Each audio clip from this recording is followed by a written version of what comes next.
Recovering Queen, the Queen fan podcast where we talk about and play the songs we love. With Jay, Matt, and Ian. Welcome to Recovering Queen, the Queen podcast where we take a famous or not so famous Queen song, do a cover version of the Queen song, and talk about the methods and the madness of the greatest band of all time in the world ever, of all time, Queen. My name's Ian, and with me, as ever, are Jay and Matt. Good evening, gentlemen. How are we doing? Good evening, Ian. Evening, Ian. Evening, Matt. Probably not as quick off the blocks as we should have been. Well, we certainly, as ever, Lap of the Pods have beaten us to it once again. But we are going to talk about the newly released Queen track, Face It Alone, currently riding high at number 1 in the hit parade, apparently. Jeepers. No way. I didn't even realise that. You can tell how old I am. I don't actually follow the charts anymore. And if you've been following the news at all this week, obviously there's been something going on with the government or something, not really interested about that. But there has been loads of chat about this track all over the news, and like a review in The Guardian of the track, and Times as well. They were talking about it as well. So it's certainly What did The Guardian headlines. say? 3 out of 5. 3 out of 5. Well, that's kind of spoiled our scoring. I can't believe The Guardian would steal our scoring. In a nutshell. So that's the end. So here is our cover. It was on Euro News as well. It's it's got to be big to be on Euro News, Jay. Wow. Well, they are loved the world over. Yeah. You know, I mean, that was a wonderful thing. I saw the story when it broke on, was it Wednesday? And went straight to YouTube, and this sort of outpouring of love for Queen and Freddie. You know, it's such a lovely thing, isn't it, to have that connection. And to have that connection with Freddie on something new. I mean, it's unbelievable, isn't it? I was having a sort of like an average to miserable day. When that came on, it was just like, oh my God.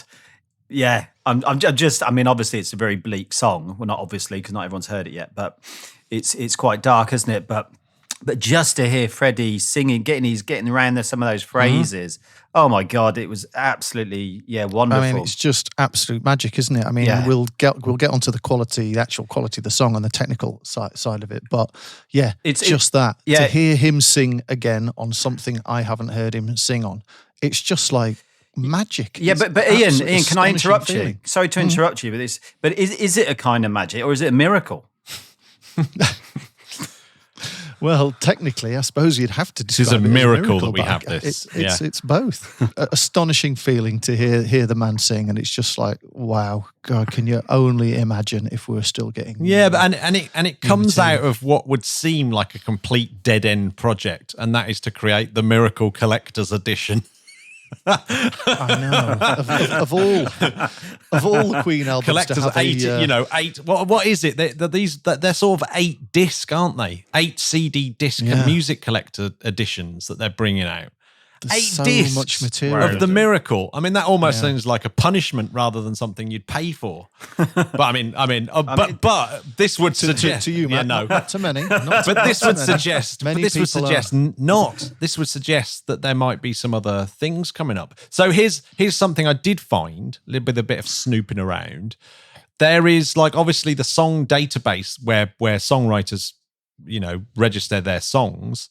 There's a few that have started to pop up under the sort of banner of written by Queen, and there's tracks called Water, When Love Breaks Up, and Dog with a Bone.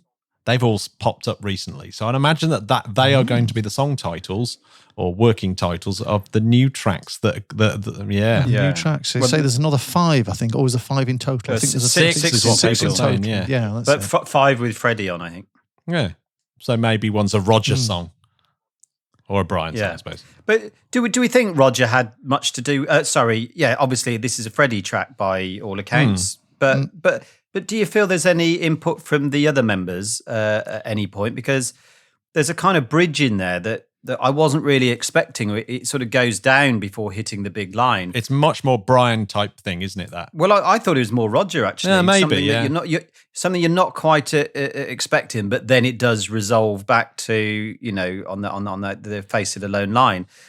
So I did wonder if it was a jam, or how much, if any, the other members had any input into this. Yeah, well, Yeah, interesting. At the time, I guess they'd probably be there, or it'd just be a little sketch with. I think it sounds very much like Deaky's on it as well. The bass, certainly, or it's a very good Deaky impersonation. If it's not Deaky, but I'd be surprised if it isn't. But it's obviously a May Taylor thing now. They must have made a lot of decisions about what we're hearing and guiding. Well, this is what I was about to say. The guitar sound is so reminiscent of the Miracle sort of. It's very demo-y. It's Brian May straight into a Zoom box. And we've talked about that Zoom effects unit before, and it's like it was so massively influential to the guitar sound on the Miracle, which is crazy for a sort of domestic unit to be completely altering a rock god's guitar sound. But it's like that still remains. And I'm thinking maybe it is the original guitar part, because surely Brian now would go, oh, I've got way more sounds that I can quickly knock up now that sound better than this. It really does sound very demo-y guitar part. And do you know what? I sort of slightly disagree with that, in that I don't think there is a demo-y feel to the song, I think, a little bit. But that guitar sound I thought was quite interesting, almost a bit auto-harpy. I didn't realise it was from the Zoom. And I was wondering how they'd done it. Well, it feels very. It's not the worst. It's not the worst Zoom effect I've heard. No, it's not the worst, but it's also not to the standard that you'd expect Brian May to be doing. And that's what makes me think maybe it's the original guitar part, and maybe it is one of those ones that Freddie and Brian had knocked about a little bit, and maybe even Roger had got involved. Who knows? I really think they could have done more with it, because the overwhelming response to this song is that it sounds like a Bond theme, right? Massively. And I think it really does. And there's a little bit of me that's thinking, well, maybe they were actually writing for a Bond film and they didn't get it. And this is maybe a song that sort of got that. It's like, yeah, you didn't get it. But the only film that comes out is a few years later, which is Goldeneye, which is like a few years later, and License to Kill had gone a few years before. But it's the sort of thing that Queen would have loved to have had, is the Bond theme.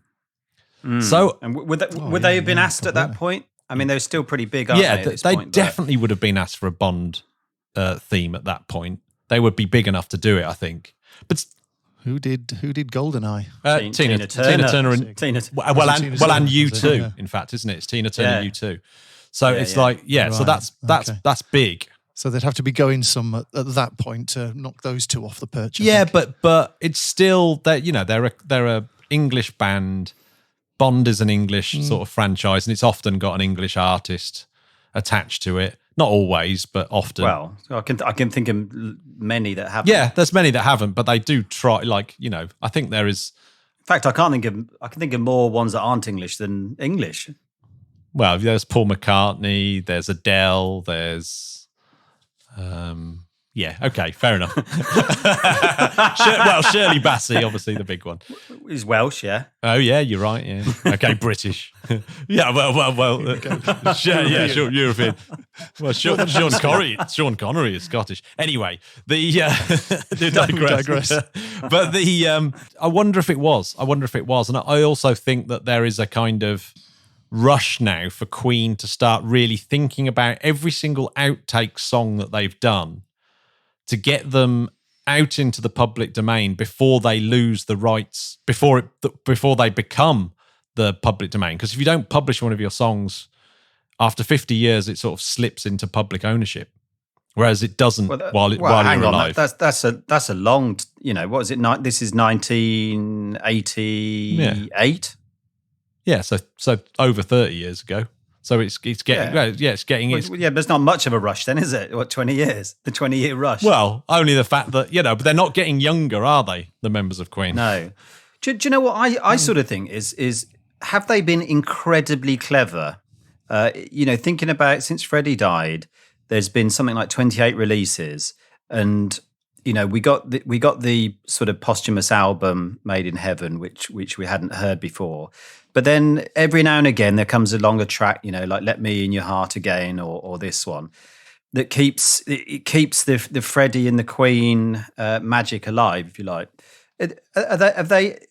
I mean, listening to Brian talk about this, he said that it was hidden in plain sight, and they didn't realise that they had got a track in this, and that with the engineers help that they've actually been able to put this together.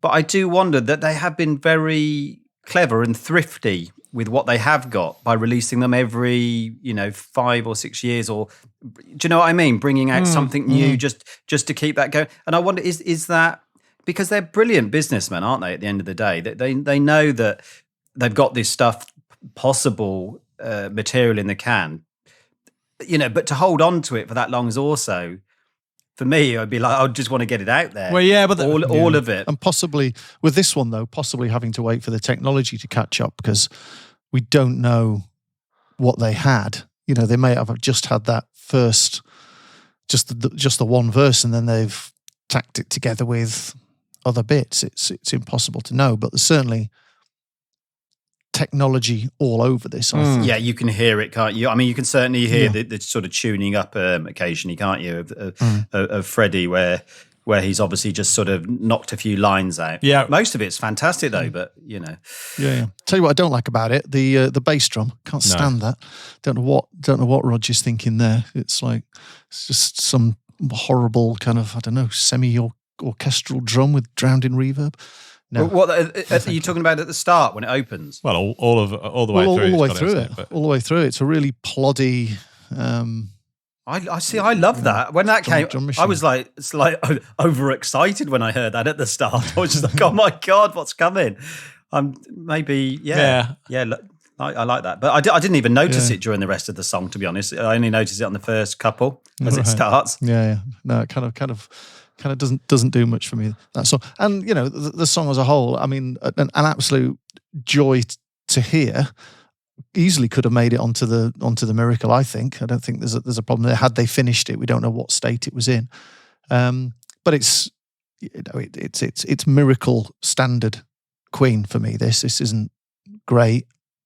Very, very, very ordinary for me. But in the context of hearing it for the first time this week, oh my God, what an absolute treat. Yeah, no, absolutely. Hence we're doing this. I mean, it seemed to, I mean, there was a lot of excitement, wasn't there, for a long time about it, and lots of people seemed to know its name as it was coming out. So I don't know when this rumour started swirling around that Face It Alone. Well, I first heard about it when during the tour, when the Queen pod had that meetup in the West End, and Simon Lupton was there, and he gave away, did he tell us what it was called? I'm not sure he did he? He definitely told that a Freddie track was coming that he'd heard, and he was sworn to absolute silence, so he could get literally zero information out of him apart from the fact that was it. It was something great was on its way. Yeah, I mean it's the sort of thing that you find on Reddit fairly readily.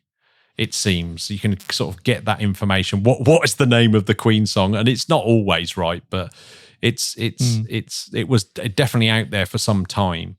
But yeah, I had such a busy week. I didn't even know it was coming out until you two told me. And it was like, oh my God. And it is really good to listen to. And I was just really surprised that it didn't have it's like nothing else really on the Miracle. I mean, I don't know how it would fit on the Miracle at all. It wouldn't, would it? I mean, that was the first thing that I thought. Yes, it's good enough to be on an album at that time.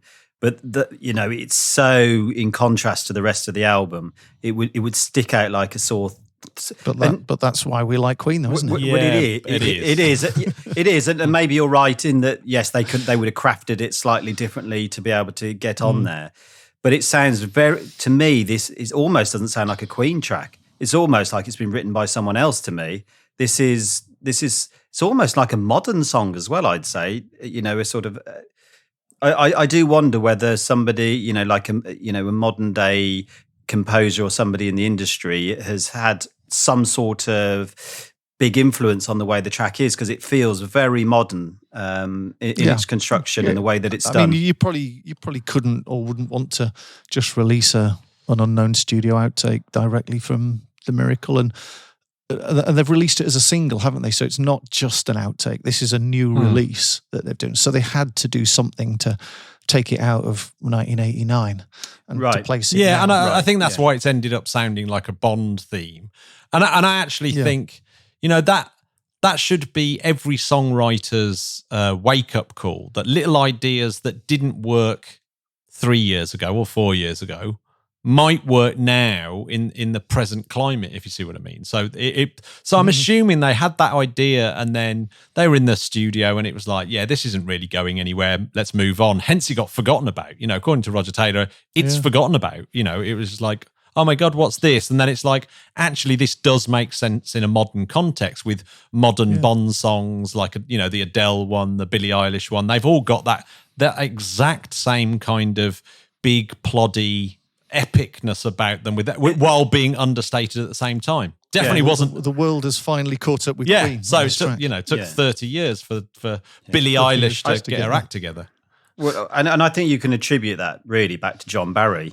I really think that sort of feel, if nothing else, so you could have put some strings on this, some lush strings on this track. Yeah, but you could have put a bit of an orchestra go, do some little twists in there to really complete the John Barry sound. But I think in essence, that's where that sound's come from for me. Anyway. I wish there was other versions of it that they'd given the vocal stems to do something like that with, because it's like, go off and just go crazy with it. And if you'd given it to Craig Armstrong or someone like that, then they would come back with something absolutely epic, wouldn't they? And I reckon most people out there want to be involved with Queen at the moment. They are super hot property. They're in, anyone in the top 100 of Spotify is like on fire, and Queen are sort of consistently in the top 40 on Spotify. So that's big news in terms of, and of course they're a massive touring act as well, and in the cinema. Well, it's testament, as we said, for Roger and Bry's work over the last 30 years, keeping them there. If they'd have just quietly retired, Queen wouldn't be the top streaming band in the world at the moment, the top touring, but obviously they're not top touring band, but they are probably more popular than ever. Yeah. Well, I mean, I just say I absolutely love this track. I'm being very careful at the moment not to overdo it, because I remember when Let Me In Your Heart Again came out and I overdosed on it. I was just put it on repeat for so many times. It did make me feel a bit sick after a while. But I'm only playing it a couple of times a day, just when I need it. Morning and night. What do you prefer, this or that? That. Yeah, I think I do as a kind of. It's a more complete song. Even though it's an Anita Dobson track, that if you're a massive Anita Dobson fan, it would be well, I've already heard this. Yeah. I kind of think that I'll be done with this track after a few more listens, and then it is a great track. But I'll always go back to. And I wouldn't put it on a track of Miracle, a playlist with the Miracle tracks on. A lot of those Miracle tracks, of course, ended up in the "What Were Queen Thinking Of" playlist this week. So it's like it's not just us that thinks that the Miracle is not their greatest work. No, it's patchy. It's patchy as hell, yeah. And I think it's maybe the Miracle is just let down by production. Maybe there is this is yet another incident of showing that. I think it is. I think it totally is, because we that's one of the things that we found out in the sort of last year or the year before. I remember doing Rain Must Fall, and it's like, oh my God, this is a wonderful song in here. Yeah, and that was the whole point, wasn't it? And you just think, the way that they've done it is just, it's not that great in terms of production, but there's a great song there. So I'd go along with you on that one, Matt. Yeah. I mean, I did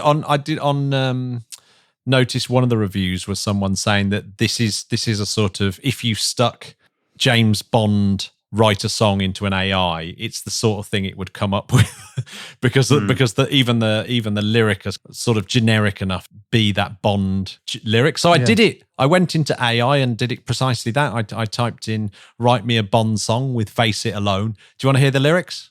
Yeah, go on. So, face it alone. When something here so near and dear to life is suddenly taken away, we have to face it alone. There's no one left to lean on. We have to face it alone. When the one we love is gone, we have to face it alone. When we never thought we'd be facing life without you, but we have to face it alone. There's nothing left to do but face it alone. The night has come, the moon has lost its clothes, the stars are out, and we're all alone. We used to be so close, but now we're facing life without you. It's hard to see the silver lining when all we have is the pain. There you go.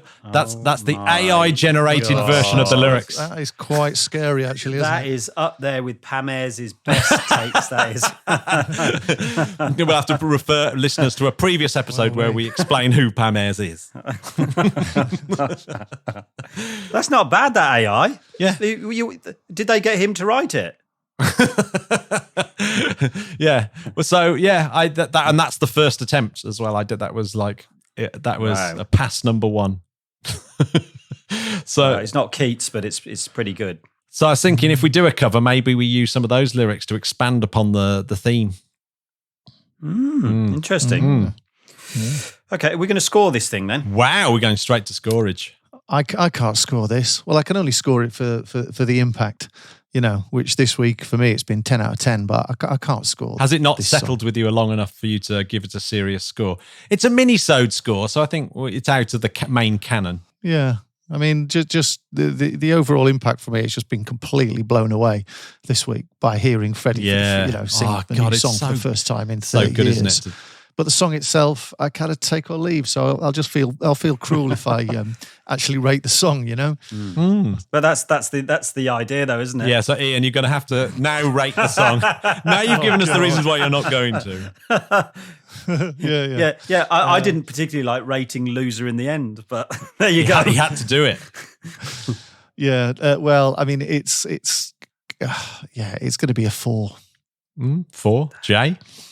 Yeah. I mean, I absolutely love it. I do think it's generic, and I do think it has a touch of demo about it. So it could be a bit more production on there or something. I don't know if it's or I know what it is. It's the auto tune on some of the phrases of Freddie where he's just being bent up slightly. I think that's the demo-y bit. But yeah, I love it. I think it's and like Ian said, the impact of hearing Freddie again. I'm so excited to hear him. There's some phrases in there that are just that no one else can do them. They're just superlative, aren't they? They in the verses. But we're not rating Freddie as a singer because that's always going to be 10 out of 10, isn't it? I mean, or 11 out of 10 to be fair. I mean, he's superhuman. Yeah. So no, I like it. It's obviously not the best track the Queen have ever done. Didn't make it to the album for a start. So, but very very much like it. So 7 out of 10. Yes, 7 out of 10. I'm going to give it 5 out of 10. I probably haven't heard it enough, but I think there's an all right song in there, sort of. I must admit, I don't really like the production. It's better than Miracle production.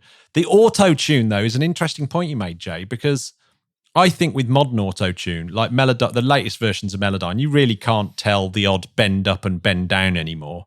Like to put stuff in tune, it's pretty invisible. So maybe they've actually changed melodies to get to actually get it into like better shape. So they're making artistic choices beyond what Freddie has done, which would be very interesting and probably opens up a rather weird ethical debate there as well. But so maybe they've actually done more than just nudge his vocal into tune, but nudge his vocal into a slightly different melody as well. So yeah, 5 out of 10. So if we have done a cover version of it, here it is. And if we haven't done a cover version, here it isn't. Here it's not. Here it's not.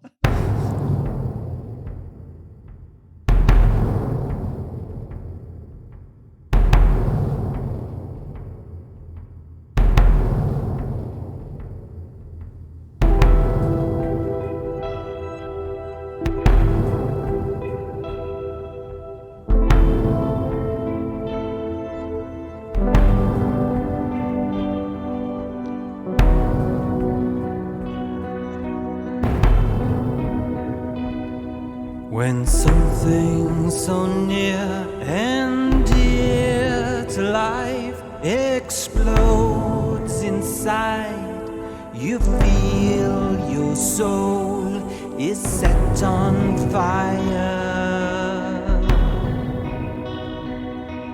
When something so deep and so far and wide falls down beside your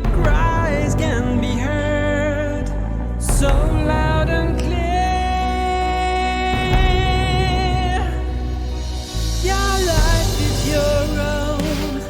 You're in charge of yourself, master of your home. In the end, you'll have to face it all alone.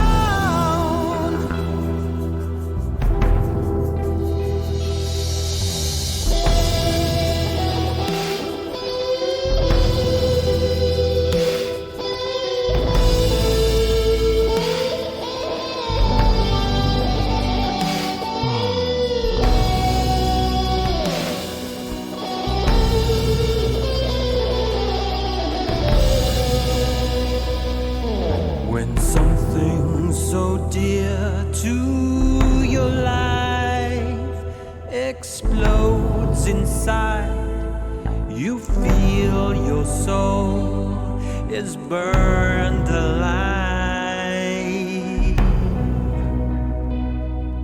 When something so deep and so far and wide falls down beside, your cries can be heard so loud and clear.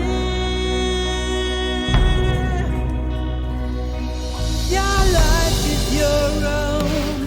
You're in charge of yourself, master of your home. In the end, you'll have to face it all alone.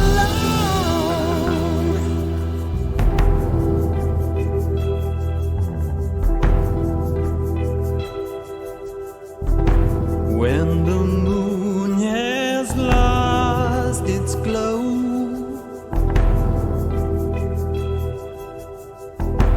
when the moon has lost its glow,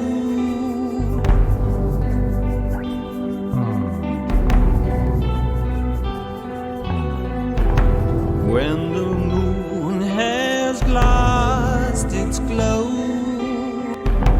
when the moon has, when the moon has.